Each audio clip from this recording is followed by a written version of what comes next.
Selamat pagi Bapak dan selamat pagi teman-teman semua. Perkenalkan nama saya Mika Sintia Sitorus. Saya dari kelas Robotika Pagi B dengan NIM 422240160 dengan judul PBL yaitu PBL Industri Fibres 4.0. Nama anggota tim PBL beranggotakan 4 orang. Yang pertama Ilham Kusuma, yang kedua Rashid Gibran Salihat, yang ketiga dengan saya sendiri Mika Sintia Sitorus, yang keempat Muhammad Hussein Al-Karim. Yang pertama, deskripsi dan fungsi robot. Berikut ini saya sudah membuat gambar robot PBL saya yaitu PBL Vimes.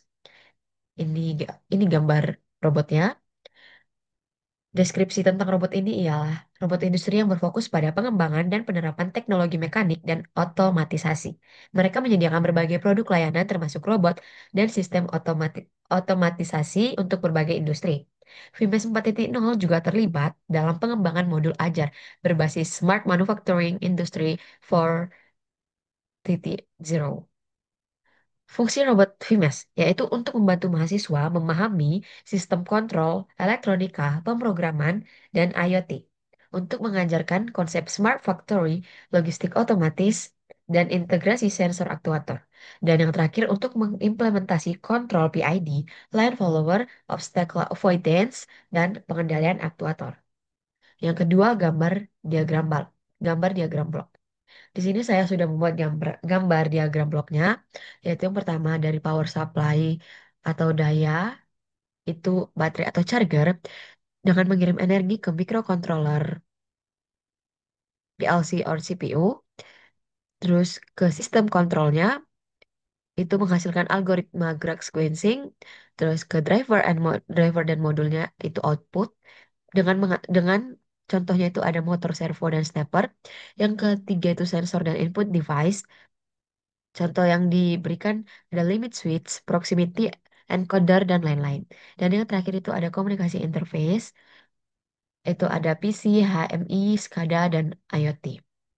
Jelaskan masing-masing blok. Nah, pada power supply atau daya yang di atas berikut, itu memberikan energi ke CPU, PLC, ke sini, driver ke driver motor sensor, dan modul komunikasi, dengan berfungsi menyediakan sumber energi listrik yang stabil ke seluruh sistem robot.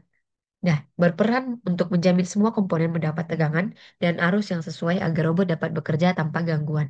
Jenisnya itu ada SMPS, switch mode power supply itu untuk CPU atau PLC, sensor dan komunikasinya. Dan yang kedua itu ada power supply DC 24 volt atau 48 volt untuk motor servo atau stepper.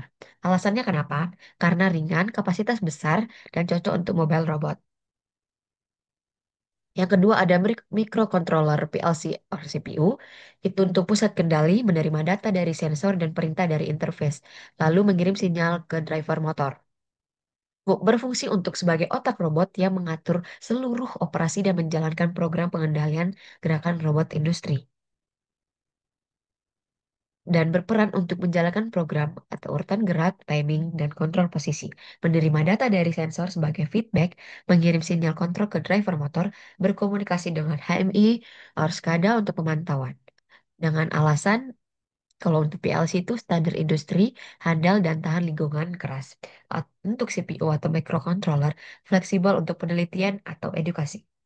Nah, yang ketiga itu ada sistem kontrol, berupa sequencing control, motion control, atau PID, untuk mengatur gerakan lengan robot sesuai urutan kerja, yang berfungsi untuk mengatur urutan operasi, kecepatan, dan posisi lengan robot ketika bergerak, dan berperan untuk menentukan urutan operasi atau sequencing control, mengatur kecepatan posisi dan sinkronisasi gerakan motor, misalnya pada PID control, dan menjamin operasi robot sesuai dengan program yang telah diberikan. Atau misalnya, ambil, geser, lalu letakkan benda tersebut.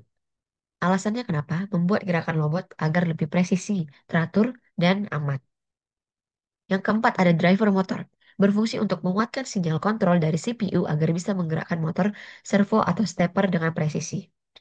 Berperan sebagai mengatur arus dan tegangan motor dan menjamin motor servo dan stepper bisa bergerak sesuai instruksi yang diberikan. Alasannya kenapa? Karena motor industri butuh daya yang besar. Driver wajib ada agar CPU atau PLC tidak langsung terbebani. Yang kelima itu ada motor DC, servo atau stepper. Ini adalah aktuator utama untuk menggerakkan sendi atau join robot pada industri. Nah, berfungsi untuk aktuator yang mengubah sinyal listrik menjadi gerakan mekanik. Berperan, yang pertama itu pada servo, agar gerakannya presisi dengan feedback posisi yang diinginkan.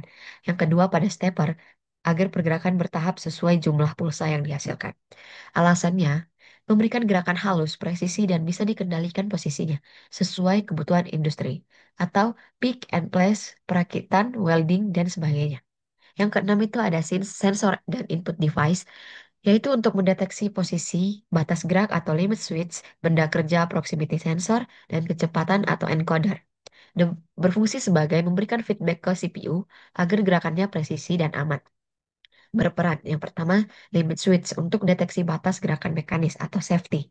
Yang kedua itu ada proximity sensor untuk deteksi benda logam atau non-logam tanpa kotak. Yang ketiga ada encoder, memberikan feedback posisi motor atau poros. Dengan alasan agar gerakan robot presisi aman dan bisa berhenti bila ada gangguan. Dan yang terakhir itu ada interface komunikasi, HMI, PC, SCADA, atau IoT untuk pemantauan pengaturan urutan kerja dan integrasi ke sistem industri. Berfungsi sebagai jalur komunikasi antara robot dan pengguna atau manusia. Berperan untuk HMI, Human Machine Interface, yaitu untuk panel layar, mengatur dan memantau robot. Yang kedua itu ada PC untuk pemrograman dan monitoringnya, SCADA untuk pemantauan sistem skala besar di pabrik, dan IoT integrasi ke jaringan internet untuk monitoring jarak jauh. Alasannya yaitu karena agar operator bisa mengontrol, memonitor, dan mengatur robot dengan mudah dan aman. Jadi alurnya yaitu power supply memberi energi ke microcontroller dan microcontroller itu sebagai otak utamanya. Dan dari microcontroller diproses di sistem kontrol untuk logika dan algoritmanya. Setelah diproses, dikirim perintah ke driver motor sebagai penguat sinyal. Nah, dari driver motor ini dikirim lagi ke motor untuk penggerak fisik lengannya. Setelah dari motor, dikirim lagi ke sensor untuk indera dan interface. Dan yang terakhir itu dari interface mengirim komunikasi ke manusia dan mesinnya.